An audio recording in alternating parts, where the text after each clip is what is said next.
Great. Pero sabi nga nila, God is in the details. Talagang nasa detalye. Kaya ang mga kadakilaan ay hindi lang sa malaking bagay, kundi sa maliliit na bagay na bumubuo nito. Even a great life is not a matter only of the great but very few moments, but of daily life. Yung pang-araw-araw na mga mumunting araw na bumubuo na isang buhay, mahalaga. Ang pag-aaral natin ngayon in appreciating God's greatness, what really matter in daily life. Ano-ano mga bagay yung talagang mahalaga at mahalagang mangyari, matupad sa ating buhay. Salamat, Ama, dahil kayo'y Diyos ng kadakilaan, dakila, malaking Diyos. Pero nandito kayo sa kamunti-munti ang mga maliliit na bagay na nilikha nyo. Ang disenyo nito, kitang-kita namin kayo ang gumawa. Kaya nais amin, Panginoon, pati mga mumunting bahagi ng aming araw, ng aming oras, maging refleksyon ng kadakilaan nyo. Pasiglahin niyo po ang aming kalooban, patalasin niyo ang aming isip, buksan niyo ang aming puso, na makatanggap kami ng partikular na pagpapala sa inyo, lalong-lalo sa pagpapahalaga namin sa bawat araw na ibinibigay niyo. Turuan niyo kami, Panginoon, na bawat butil ng aming buhay magkaroon ng kahulugan. Father, be our speaker. Bless us. Honor only your name, and may you liberate us from lies, falsehood, and from lack of priority. Turuan mo kami, Panginoon, na pahalagahan bawat araw na ibinibigay mo. Sa ngalan na iyong anak na si Jesus, dalangin namin ito, may kalakip na pasalamat. Ecclesiastes 8:15. So I think we should get as much out of life as we possibly can. Then we can make it through this troublesome life that God has given us here on earth.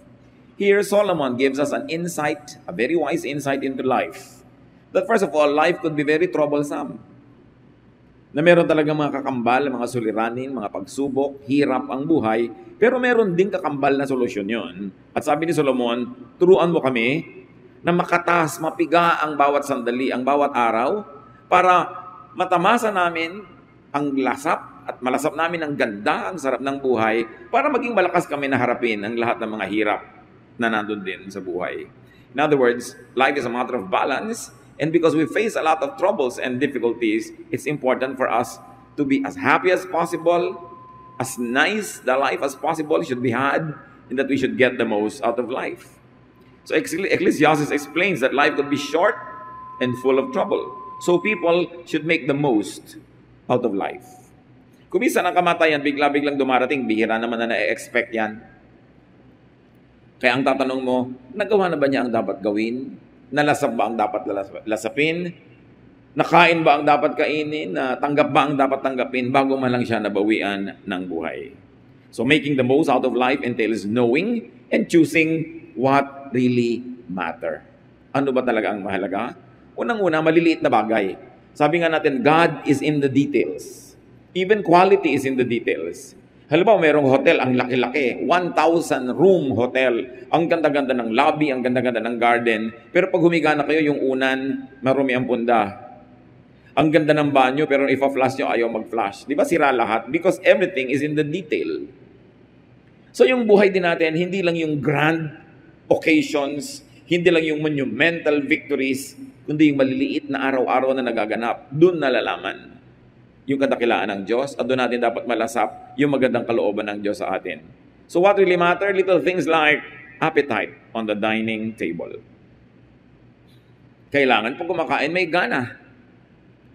Bago magawa ang isang pagkain, ang tagal-tagal, maraming taong gustong kumain, hindi makakain, tas ikaw may pagkain, tas walang gana. Hindi nakakain o kinain man lang, hindi nasarapan. Ecclesiastes 5:18, what is the best thing to do in the short life that God has given us? I think we should enjoy eating, drinking, and working hard. This is what God intends for us to do. So here is a Solomonic prescription. What you should do in life, eat, drink, work. Buti na lang, nilinaw niya na dapat may work. Dapat balanced. Eating and drinking without working means poverty. But working without eating and drinking means dullness, grouchiness. Kung puro ka trabaho, wala ka namang enjoyment sa buhay, mamaya mainit na lagi ang ulo mo, hindi ka na masarap kasama, hindi ka na rin nag-e-enjoy, ba't ka pa nagtatrabaho? So develop and keep your appetite. It's high religion. And develop and keep the appetite of others. Protect the dining table from appetite spoilers. Kailangan pagkakakain na kayo, isinasa isang tabi, Nililimot yung mga problema, mga kalungkutan. At lalong-lalo yung awayan. Mahirap lumulo ng pagkain pag nag-aaway kayo. Mahirap lumulo ng pagkain pag malungkot. Kaya meron tayong ministry sa isa't isa. Pasayahin, ilagay sa mood ang bawat isa on the table. And very importantly, isa pa na spoiler sa table is idolatrous diet worship. Yung may inihanda ka, I cannot eat that. Ay, ayoko niyan. Ilang calories yan. Naku, tataba ako. Yung pinintasan na ng pinintasan yung pagkain. It's an appetite spoiler. Tapos pag tinignan mo siya, mukhang kalansay yung mukha. Ito mo yung cheekbone ko. Hindi cheekbone yan, kalansay. Dahil OA na kuminsan na pagdadiet. At nagdadiet ka, nadadamay tuloy yung iba. Yung may mga gana, nakita kang kukuha ka praso. They either feel guilty or they feel bad about themselves. Kaya kung magdadiet din lang kayo, hindi kayo kakaing mabuti, huwag na lang kayong dumalo. Spoiler kayo doon sa mga gustong kumain. O dapat merong isang mesa for dieters. Ang plato nila, tansan. Ang chopstick nila, toothpick. Yan, ang mapalaan nyo. Kasi nadadamay kami kumisa sa kada diet ng iba. No? Proverbs 15:17, a simple meal with love is better than a feast where there is hatred. Yung sobrang komplikadong kainan na ang dami-daming kutsara, ang dami mga plato, ang dami mga baso na pag nagkamali, nagagalit na tuloy yung si senyora sa mga maling nagsaserve. O napagod si Mrs. sa paghahanda, kaya tuloy pagod na pagod siya, mainit na yung ulo nung kakain na. O nakakatatlong init na siya kasi gusto niya mainit kakainin, nahuli yung kakain na mister, awayan na tuloy. Sabi niya, simplehan nyo na lang nga para kayo masaya. Kesa masyadong complicated, tapos nagkakaproblema. Hindi ko mo complicated, may problema. Pero pag complicated yung meal, usually napapagod na yung naghanda nun. Appreciate and celebrate what's on the table. And brothers and sisters, huwag pipintasan ng pagkain, lalo't kaharap. Siguro kung talagang gusto mong magkaroon ng isang scientific analysis of the quality of the food, pagkatapos na, kung sabi mong medyo yata mas masarap yung sinigang kung hindi sumobra ang alat, o mas gusto ko sana yung isda kung tostado. Pero pag kaharap mo na yung pagkain, andun na, wala ka ng choice, huwag mo siyang pipintasan. Kung hindi ka namimintas ng tao na kaharap mo, huwag mo rin gagawin sa pagkain. Kanya, magdamdam sa iyo yung pagkain, hindi ka nabalikan. Sabi ni Confucius, philosopher na Chinese, coarse rice for food, water to drink, happiness may be enjoyed even in this. So niya, basta magandang attitude mo, kahit ano yung pagkain, magkakagana ka. Pero dapat pinapagana mo yung sarili mo at pinapagana mo rin yung kapwa mo. Don't bring up trouble sa dining table. Hindi yan ang oras para magtalo-talo, mag-away-away, magbangayan. Importante na ipinoprotect natin yung mesa. Because eating is religion too. Lahat ng ginagawa natin can glorify God or can dishonor God. Then what else really matter? Rest and sleep. Jeremiah 31:25-26. Those who feel tired and worn out will find new life and energy. And when they sleep, they will wake up refreshed. So mahalaga yung napapahinga ka talaga. Kung puro ka trabaho, kulang ka sa tulog, kulang ka sa pahinga, kulang ka sa saya, kulang ka sa masarap na pagkain, sa pangit ang ugali mo. Kasi sabi nga nila, you are what you eat. So provider ka nga, pero nakasimangot ka naman lagi, hindi ka masayang kasama, napabawasan yung kabayanihan mo. Pagod ka na nga, dapat maging hero ka na, pero dahil sa sobrang pagod, palaangil ka na, palaaway, people end up hating you. Kailangan na tayo marunong mag-relax. Nagtatrabaho ka, pero marunong ka mag-relax. Kasi kahit patayin mo sarili mo katatrabaho, kung hindi be-bless ni Lord, wala rin mangyayari. Pero pag gusto ka i-bless ni Lord, sino makakapigil sa Kanya? Psalm 127 verse 2, it is useless to get up early and stay up late in order to earn a living. God takes care of His own even while they sleep. Hindi naman sinasabi na huwag kayong gumising ng maaga dahil kung talagang kailangan gumising kayo ng maaga dahil malilate kayo, syempre gigising kayo ng maaga. But what is the message here is, hindi mo mapipilit ang blessing ng Diyos. Hindi ko mo more trabaho, it means more food, more income, more happiness. So unahin mo is to please God. In even the conduct of your business, in the way you work and the way you do your business, dapat God-pleasing. So He will bless your effort. Hindi yung tanim ka ng tanim, tapos wala ka mga anihin. Mahalaga, inuuna pa rin, kahit nagtatrabaho, yung bibigyan mo ng kasiyahan ng Diyos. Dahil pag natuwa siya sa'yo, sinong makakapigil sa Kanya na i-bless ka? Pero pag hindi naman natuwa sa'yo, Diyos, yun naman ang makakapilit sa Kanya na i-bless ka. Si Elijah recovered strength and stopped wanting to die when he was able to sleep and eat. Itong si Elijah na prophet, gusto na nga niyang mamatay, ka-prophet na tao, binubuhay pa siya ng Diyos, gusto na niyang mamatay. Yung pala gutom lang, pagod. Nung nakatulog at pinakain ng anghel, biglang gusto na niya uli mabuhay. Kasi talagang naiiba ang utak ng tao pag sobrang pagod at undernourished. Yung mga konti-konting kumain, patikim-tikim, kapra-kapraso, observe. Obserbahan nyo kung kayo yun, mga kapatid. Kung magandang ugali nyo tasal, sobrang halos ayaw na kumain, hindi ka na nag-enjoy kumain, tapos puro katrabaho, obserbahan nyo kung nakakatuwaan kayong kasama ng kapwa nyo. Kung nami-miss kayo pag wala kayo doon, at hinahagad ng mga taong makasama kayo dahil masarap kayong kasama. Usually, when you don't eat enough, yung behavior nyo suffers. Kaya marami mga dieters, mga grouchy eh. Maiti ng ulo, mga magagalitin sa buhay. Hindi nila alam, yung cells nila, gutom na gutom. O kaya kulang ng pahinga. What else really matters, especially for couples, romance in marriage. Song of Solomon 1:12-16. My king, while you were on your couch, my love was a magic charm. My darling, you are perfume between my breasts. You are flower blossoms from the gardens of En-Gedi. He speaks, my darling, you are lovely. So very lovely, your eyes are those of a dove. Ito yung palitan ng mga berso ng nag-iibigan. And you read it from Scripture. Very few people teach it because they blush when they read the Song of Solomon. Sometimes it is called the Song of Songs or ang pinakamagandang awit sa lahat. She speaks, my love, you are handsome, truly handsome. The fresh green grass will be our wedding bed in the shade of cedar and cypress trees. So ang pinapakita dito ng Song of Songs, or the best song of all, is be passionate. You have a loved one, and your loved one loves you, and you are legally a couple. Celebrate passionate love. It's part of religion. God created our bodies. God put all the sense and all the senses where they should be because God meant them for a purpose. Song of Solomon 2:3-6. She speaks, and you, my love, are an apple tree among trees of the forest. Your shade brought me pleasure. Your fruit was sweet. You lead me to your banquet room and showered me with love. Refresh and strengthen me with raisins and apples. I'm hungry for love. Put your left hand under my head and embrace me with your right arm. Sabi ba, are we reading Scripture? Yes.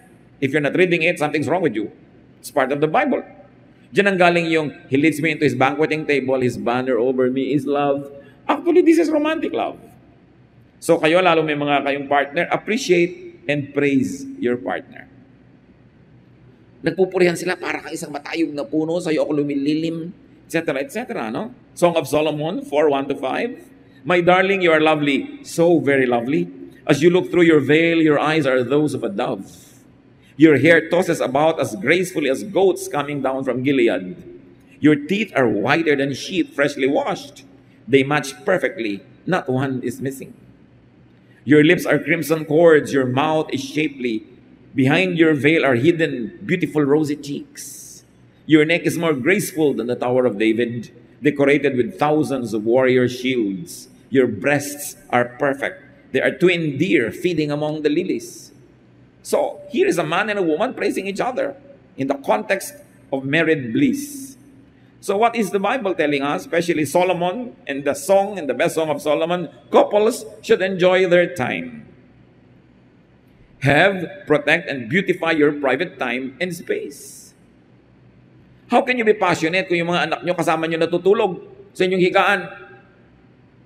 Tapos para kayo mga kriminal ng 3 o'clock in the morning na kumakaluskos, na baka magising ang mga bata. That's not the way to enjoy your married life. No? Mga lalo yung mga babae, hindi ko man naging nanay kayo, you stop being a wife. Minsan nagiging tamad na kayo sa ganito mga bagay, kaya yung mga anak nyo ang inyong depensa, andyan ang bata, magigising. Yung pala, tinatamad ka lang. Genesis 2:24, that's why a man will leave his father and mother. He marries a woman, and the two of them become like one person. So kung humihiwala yung mga ikakasal sa mga magulang, it doesn't have to be literally na paghiwalay, iniwan mo yung nanay mo, nag-iisang byuda sa bahay niya. Hindi yun ibig sabihin nun. Ibig sabihin lang, meron kang commitment na ang partner mo na from here on yung asawa mo. Ganon din sa anak, nakahiwalay ka rin. Ang number 1 mong priority, asawa mo. Huwag kayong malilito kahit kailan kung sinong priority nyo because you are one with your partner, not with your mother, not with your son or daughter. Yun ang priority. Partners shall enjoy oneness. Ecclesiastes 9:9, Life is short, and you love your wife, so enjoy being with her.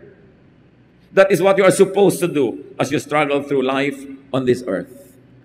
Kaya napakalaking hamon sa atin yung OFW phenomenon. Hindi natin sinisisi mga kababayan natin na kailangan maghanap buhay, pero hindi dapat matagal magkahiwalay. Kasi ang payo ni Solomon, enjoy life with your wife. Or your husband, of course. Deuteronomy 24:5, if a man and a woman have been married less than 1 year, he must not be sent off to war or sent away to do forced labor. He must be allowed to stay home for a year and be happy with his wife. Can you imagine sa batas ng Old Testament, pag bagong kasal ang lalaki, isang taong exempted sa army, sa military service, at kahit forced labor, hindi siya dapat mapagod. Isang bagay lang ang dapat niyang ikarir. To be happy with his wife. And this is a glorified situation that couples should always bring back to life. Israelite army men were exempted from service for 1 year after their wedding. 1 Corinthians 7:3-5, thousands of years later, the same thing will echo. Husbands and wives should be fair with each other about having sex. A wife belongs to her husband instead of to herself. And a husband belongs to his wife instead of to himself. So don't refuse sex to each other unless you agree not to have sex for a little while in order to spend them in time in prayer. Then Satan won't be able to tempt you because of your lack of self-control. So ano tinuturo dito? Kahit napaka-conservative na si Paul, sabi niya, may asawa ka, ang katawan mo, sa pag-aari ng asawa mo. At yung katawan niya, pag-aari mo rin. So dapat walang nakikiambus dyan, walang nakikisingit, nakikihiram-hiram. At meron siyang right to you. So kung hindi kayo magkakaroon ng pagkatalik, kailangan may agreement kayo. O sige, 1 week lang kasi magpe-pray tayo. At pagkatapos, wakasan nyo agad yung prayer time na yun o fasting time and go back to each other so Satan won't be able to tempt you. What do we get here? Satisfying one's partner is a spiritual duty and a physical privilege. Na kahit ayaw mo, tinatamad ka, pagod ka, kailangan meron kang sense of duty to your partner. So huwag mo sobrang pagurin ng sarili mo. Magreserba ka ng energy para sa iyong mahal sa buhay. What else really matter? Enjoy what is at hand. Enjoy what is available. Ecclesiastes 9:9, life is short and you love your wife, so enjoy being with her. Sa mga iksi-iksi ng buhay, kailangan samantalahin nyo yan. Do not waste time. Hindi yung ang tagal-tagal na hindi kayo nagmamahalan o kaya naging malamig kayo sa isa't isa, naghiwalay pa kayo matagal. Sayang ang panahon. Aalis-alis ka pa sa asawa mo, pagtanda mo rin at may sakit ka, babalik-balik ka rin. Sayang ang panahon. Huwag ka nalang umalis. Ecclesiastes 3:22, we are meant to enjoy our work and that's the best thing we can do. We can never know the future. Hindi mo naman pwede ipagmalaki yung kinabukasan pa, hindi mo alam kung ano mangyayari. So enjoy whatever is being done and happening at present. Huwag kang isip ng isip, o sige, next week babawi ako. Paano kung hindi ka nabuhay next week? O next month, makakapagbakasyon din tayo. Next year, magkakaroon din tayong oras. No. Dapat everyday may iniaago kang panahon for enjoyment. Every week may iniaagaw kang araw. Every month may iniaagaw kang weekend. Every year may inaagaw kang at least 1 week or probably 2 weeks or a month. Para sa ganito mga bagay. A little of everything every time. Work, eat, drink, play, all in 1 day. All in 1 week, all in a month. Because you don't know when your life will end. Especially if you're a father, a mother, a spouse, you have a duty to other people. Hindi ka nabubuhay para lang sa sarili. Ipagpalagay na ayaw mo mag-enjoy. Paano sila? Gusto sila mag-enjoy at hindi sila mag-enjoy na hindi ka kasama? May pananagutan tayo sa isa't isa. Lalabas kayo, meron kayong outing, huwag ka manimangot, huwag mo pangitan ng mood mo, huwag mo ilabas yung init ng ulo mo. Sayang ang outing. Sayang ang picnic, doon ka pa nag-alboroto.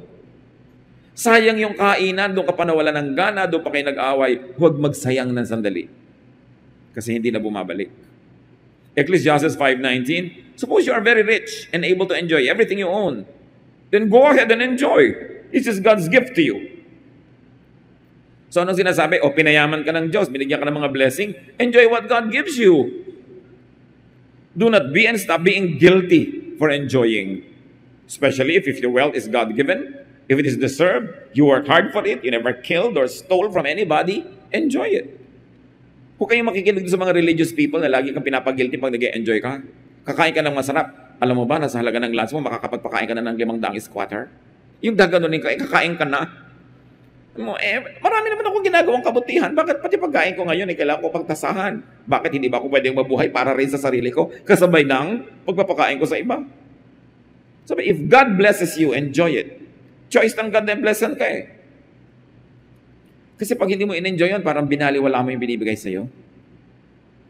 Kumisa kasi ang tinuturo ng relihiyon, sobrang guilt. Ang mahal-mahal ng damit mo, marami ka namang damitan na mahirap kung hindi yan ang isusuot mo. Nagbibigay din naman ako. Ngayon ko mag-enjoy ako.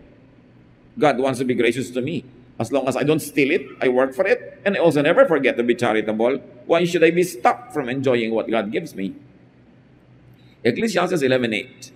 Even if you live to a ripe old age, you should try to enjoy each day. Because darkness will come and will last a long time. Nothing makes sense. The darkness, of course, is death. Sabi niya, kahit matanda ka na, mag-enjoy ka pa. Hindi yung matanda na ako. Ano ngayon kung matanda na kayo? Mag-enjoy ka pa, sabi ko noon. Huwag kang mag-alala, death will come and you will stay dead for long. You have all the time to be dead. So huwag mo i-fast forward. Huwag kang magmadali, buhay ka pa. Ang Diyos sa kanyang walang hanggang karunungan ay nagpapasyang buhay ka pa, therefore mabuhay ka. Nobody is too young. Enjoy every phase, every period, every moment of your life. Walang too young or too old for enjoyment. And you want to enjoy, start early and never stop. Because life is a gift from God. Life is not a problem to solve. Life is not a cross to carry. Life is not a list of don'ts. Life is a gift. Kailan pa natin lubos na uunawain na kaluguran ng Diyos, gusto ng Diyos na mag-enjoy tayo. Hindi niya minamasama. Basta't hindi nakaw, pinagtrabahuhan, deserved, and thanked for. Ipinagpapasalamat dahil alam mong kabutihan lang ng Diyos. Si Pablo, he learned to be contented with any and in any situation. Philippians 4:12, I know what it is to be poor or to have plenty. And I have lived under all kinds of conditions. I know what it means to be full or to be hungry, to have too much or too little. Sabi ni Paul, lahat yan, napagdaanan ko na. Sa palagay mo, napigil ako na mabuhay dahil ako'y mapera o kote ang pera, pagod o nakapagpahinga, gutom o busog. Lahat yan. Dumadaan talaga yan. But you must never forget to continue to worship God, to serve God, and to enjoy your life. What else really matter? Peace and contentment in aloneness. Or even in aloneness. Kung wala kang kasama ngayon, enjoy your time. Huwag kang parang hilong-talilong na naghahanap ng kasama. Kung wala gusto mong kumain, wala kang kasabay, hindi kumain ka, enjoyin mo. Kung binigyan ka Lord ng kasabay, isabay mo. Hindi naman laging may tao. Marami kasi sa atin mga kapatid, hindi tayo marunong mag-enjoy mag-isa. Pag nag-iisa ka na, para ka ng feeling mo, itinapon ka ng tadhana. May makikita ka pa kumakain mag-isa, bakit ka nag-iisa?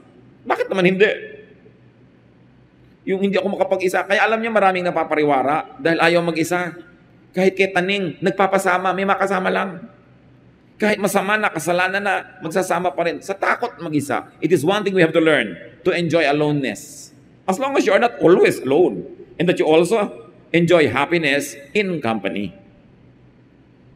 Hindi naman yung sobra ka na naging individualistic. Enjoy parties, weddings, banquets, fellowships. Jesus did. Pag binasa yung New Testament, lagi siyang nasa mga handaan, kainan, wedding.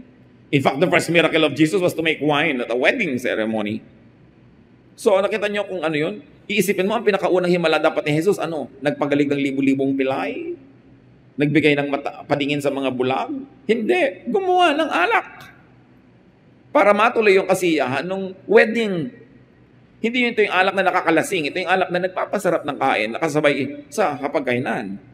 You might think it's not profound enough. You might think it's too trivial for the Son of God to make His first miracle this way. But that's a statement. That is precisely the statement. That Jesus is saying, the daily, mundane items of day-to-day life is not too small to merit a miracle. That life is made up not of great moments, which could only be few, but life is made up of many days put end to end. That's why those days must count. Those days must be celebrated. So the Father in the New Testament throws a party when the prodigal son returns. When your prodigal son returns, what do? Yung naglalayas mong anak, yung suwail mong anak, pag uuwi, anong sasalubong? Sermon. Anong sasalubong? Pagalit, baka bugbog. Itong tatay na ito, matapoy lustay ng anak yung kanyang pera, naghirap, bumalik, he throws a party. Luke 15:25-26, the older son had been out in the field, but when he came near the house, he heard the music and dancing. So he called one of the servants over and asked, "What's going on here?" Sabi, nagparty po ang tatay nyo dahil umuwi yung kapatid nyo naglayas. Luke 15:28, the older brother got so angry that he would not even go into the house. Spoiler, may party, ayaw sumama.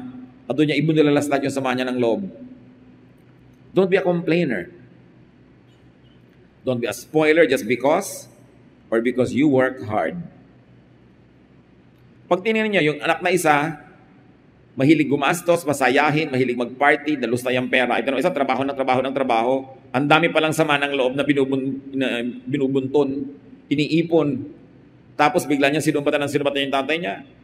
Ako lagi nagtatrabaho, hindi ako gumagastos, lagi ako nandito, hindi mo niyo ako pinagpa-party. Sabi ng tatay niya, sino may sabi sa'yo hindi ka mag-party? Akala mo kanya kung sinong uliran na taong tipid ng tipid, trabaho ng trabaho, yung pala isusumbat mo lang sa akin yan. And hindi ba obvious mga kapatid na mas malapit yung loob ng ama doon sa isang anak na kahit alibugha, siguro masarap kasama. Siyempre hindi naman siya ibinigay din sa Bible parang model Pero ang point lang, meron din siyang magandang ugali. Masarap siyang kasama. Itong isa, ang sipag-sipag nga, kita ng pera, pero nakakainis kasama. Nanunumbat pa. So hindi siya pala nag-i-enjoy sa buhay.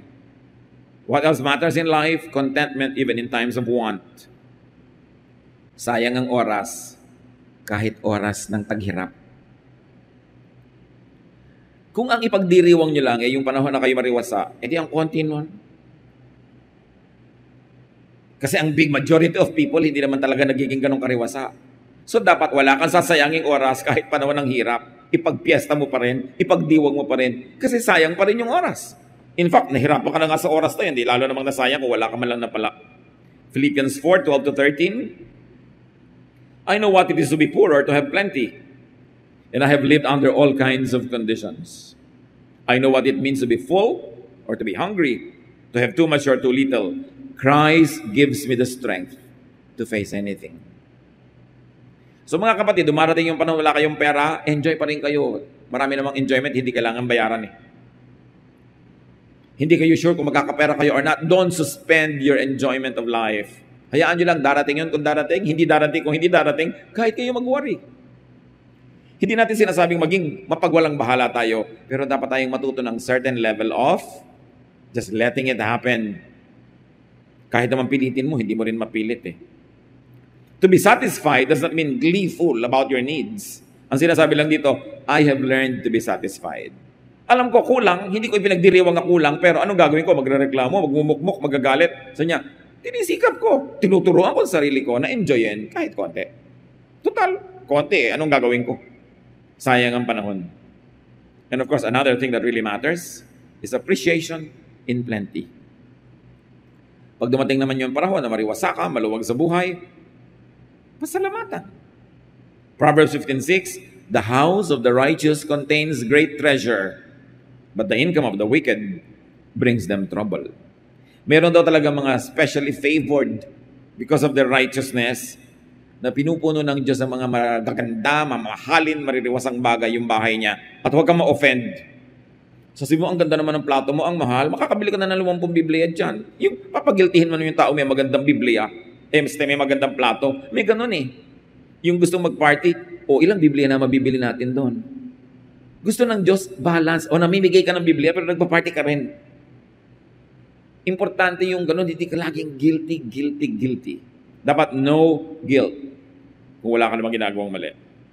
Proverbs 10:22, the blessings of the Lord brings wealth, and He adds no trouble to it. Paulit-ulit yung mga verses, pag talagang bine-bless ka, luluwag ka rin, magkakaroon ka rin ng ginhawa, magkakaroon ka rin ng masasarap na bagay, at hindi mo dapat yon ihingi ng tawad o i-apologize for. Psalm 90 verse 12 says, teach us to number our days, to Turuan mo kaming bilangin, pahalagahan, bigyan ng kututuran ang bawat araw na ipinahihiram mo sa amin. Remember, life is a gift. Internalize natin yun. It's a gift. Therefore, it must be enjoyed.